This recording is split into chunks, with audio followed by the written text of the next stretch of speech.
Mickey Bihon Binondo. So malutong na hiwa-hiwa na ang pork, tingin pa lang ay absolute divine na. Rest is strawberry fruit tea.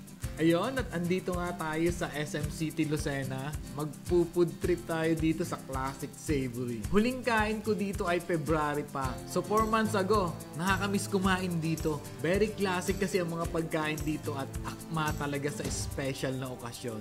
At dahil nalalapit na ang Father's Day sa June 16, sa linggo yun ha, Happy Father's Day sa mga ama. Baka ito na ang perpektong lugar para ipagdiwang ang mga kahangahangang ama sa ating buhay. Sayang nga laang at kapiling na nigad ang tatay ko. Kaya i-treat nyo na ang inyong mga ama habang kapiling pa natin sila. Welcome po! Ang ambience dito ay so wonderful. Warm, inviting, at saka perfecto para sa isang pagtitipo ng pamilya pagkatapos nyo syempre na mag-malling. Ito na ang mga in-order natin. Kasama nga pala natin si Ana. Follow din ninyo ang kanyang FB page, Annalisa Pardilla. At saka subscribe nyo ang kanyang YouTube channel. So ngayon, simulan na natin ang pagkain. Para sa mga mahilig sa noodles, Mickey Bihon Binondo. So kombinasyon siya ng makakapal na egg noodles at stir-fried vermicelli na may gulay, seafood at karne.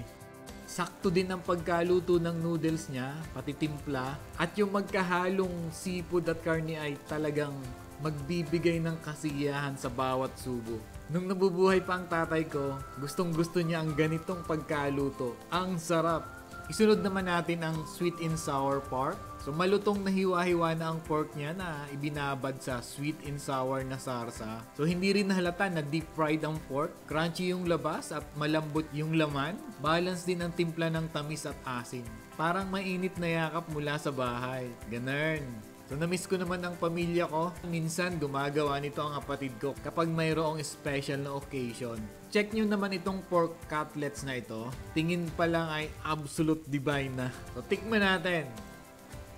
Crunchy ang breading at super creamy ang kanyang mushroom sauce. Napakalasa niya but not too salty. Akmang-akma sa pork. Ito daw yung kanilang bagong dish. Mula ngayon, comfort food ko na ito.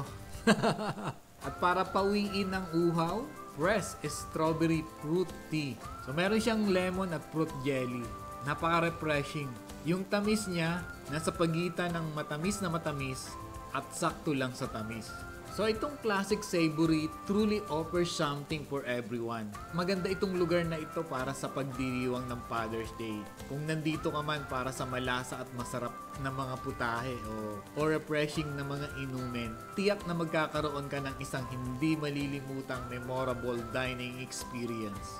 Kaya ngayong araw ng mga ama, isama ang iyong tatay sa Classic Savory Restaurant at gawin itong pagdiriwang na puno ng alaala.